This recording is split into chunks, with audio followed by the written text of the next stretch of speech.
Hello les amis, je vous retrouve pour une nouvelle vidéo sur le football espagnol et la Liga et je vais vous présenter le match Atlético de Madrid contre Betis Séville. C'est un match qui a lieu ce dimanche 3 mars 2024 à 16h15 pour le compte de la 27e journée du championnat d'Espagne Liga saison 2023-2024. Alors l'Atlético de Madrid c'est le quatrième du classement qui reçoit le Betis Séville le sixième. Donc dans cette vidéo on va revenir sur le classement de la Liga avec les statistiques de ces deux équipes. On verra ensuite le classement des meilleurs marqueurs et passeurs de Liga pour ces deux équipes puis on enchaînera par les 10 derniers résultats, toutes compétitions confondues et les stats. On terminera par les compos d'équipe et tactiques éventuelles, ce qui nous permettra d'avoir une idée, une tendance à ce match. Pour ceux qui souhaitent voir ce match à la télé, sachez que vous pouvez le voir sur beIN Sport 1. Alors au classement, on a donc l'Atlético de Madrid qui est quatrième de Liga avec 52 points en 26 matchs, 16 victoires, 4 nuls, 6 défaites, 52 buts marqués, 28 encaissés plus 24 de différence de but. Ils ont 5 points de retard sur le troisième Barcelone et 3 points d'avance sur le cinquième.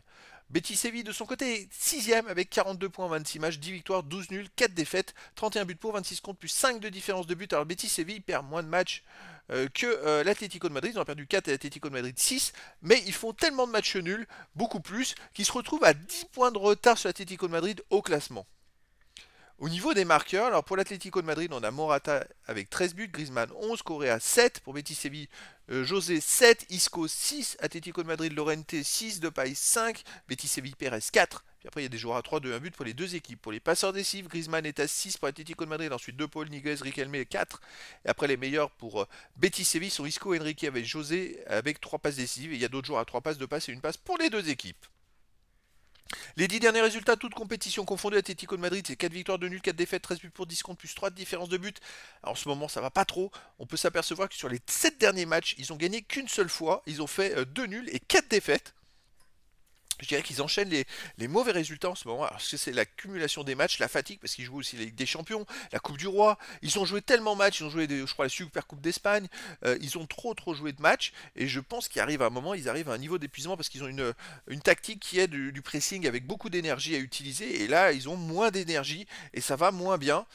Chez eux, ils restent quand même sur une victoire 5-0 contre Las Palmas, une défaite 1-0 contre l'Athletic Bilbao.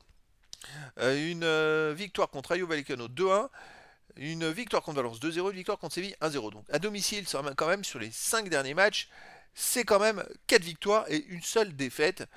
Ça tourne quand même pas mal à domicile. Surtout à l'extérieur, ils ont beaucoup joué à l'extérieur là, et surtout à l'extérieur qu'ils ont fait des mauvais résultats.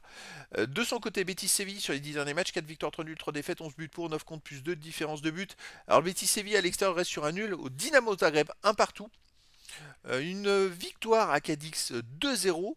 Qu'est-ce qu'ils ont fait d'autre? Ils ont gagné 1-0 à Majorque, ils ont perdu 1-0 à Alavés, donc c'est des résultats en dents de scie et aléatoires. Mais dans l'ensemble, c'est une équipe quand même qui se défend et qui est sixième au classement. Attention parce qu'ils font beaucoup de matchs nuls, donc je pense qu'il peut être très embêtant pour l'Atlético de Madrid qui manque de jus en ce moment. Au niveau des compos d'équipe et tactiques pour l'Atlético de Madrid, on aurait du 3-5-2 avec Garnier au Black et joueurs de champ Paulista, Witzel, Vandava, Lorente, De Paul, Barrios, Sol, Riquelme, Correa et Depay. On a Moriente et euh, Moriente. Ah, j'ai mangé le nom. Morata, pardon. Et Griezmann qui serait absent. Donc les deux meilleurs marqueurs de l'Atlético de Madrid absents, ça change tout.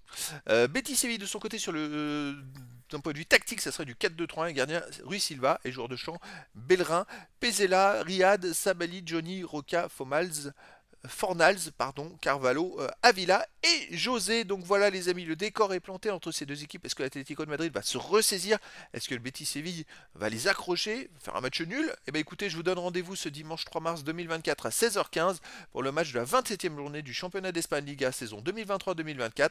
L'Atlético de Madrid, 4e du classement, reçoit le Betis Séville, le 6e. Voilà les amis, je vous dis à très bientôt pour une nouvelle vidéo.